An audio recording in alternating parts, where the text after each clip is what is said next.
Next question asks by Nawaz Sharif from Calcutta.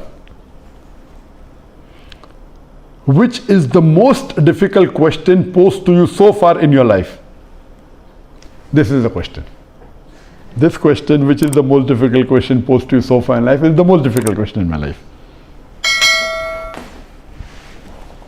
Yes, there have been difficult questions. I can narrate many.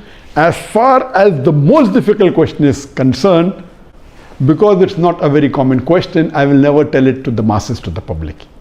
Because such questions are so difficult, so attacking, and if it's not common, why should I make it public? Alhamdulillah, I have the answer, and Allah helped me. It's through Allah's help I got the answer. This I only discuss with the scholars and the fuqahas.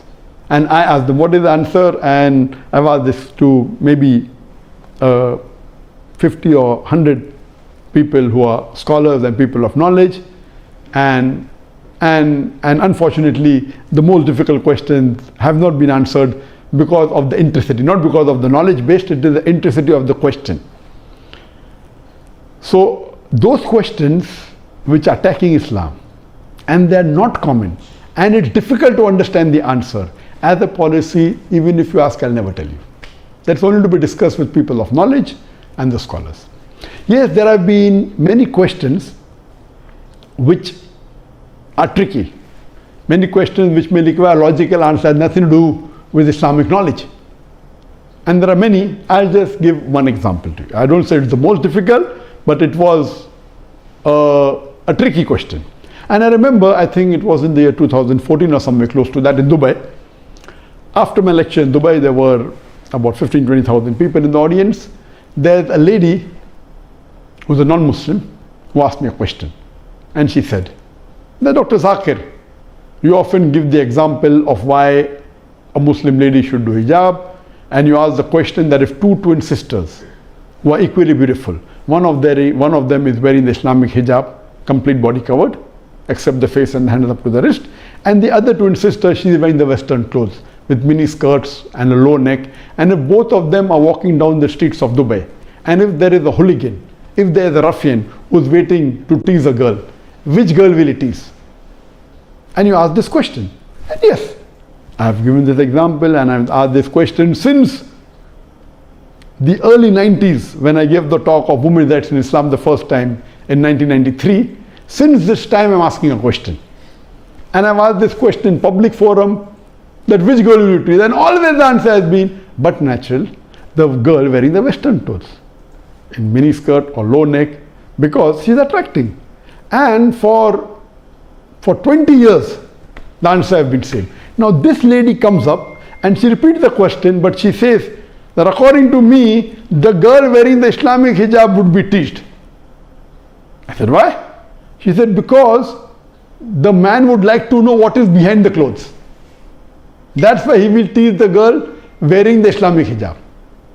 And my daughter who was in the audience, she said, now Abba is trapped. My father is trapped. And I was taken aback that this was never answered. So what I say, these type of replies are mainly devilish replies to try and trap.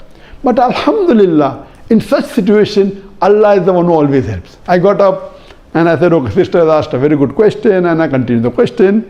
And I said, though I disagree. So this was a question asked, now hear my answer.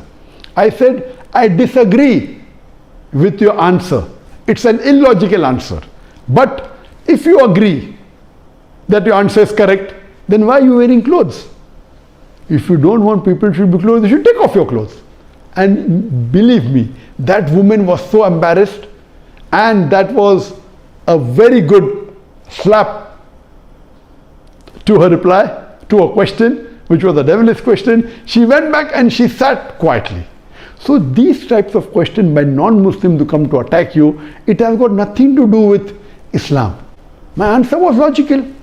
But what I told, okay, I disagree with your answer, but if you agree with your answer, why are you wearing clothes? And she was wearing clothes. I said, why are you wearing clothes? And so these type of questions, the answer should be with hikmah.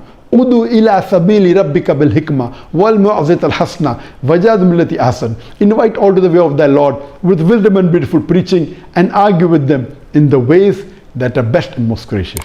So such type of questions are many. Inshallah, if you see my videos and see my question answer session, you will find many of such questions.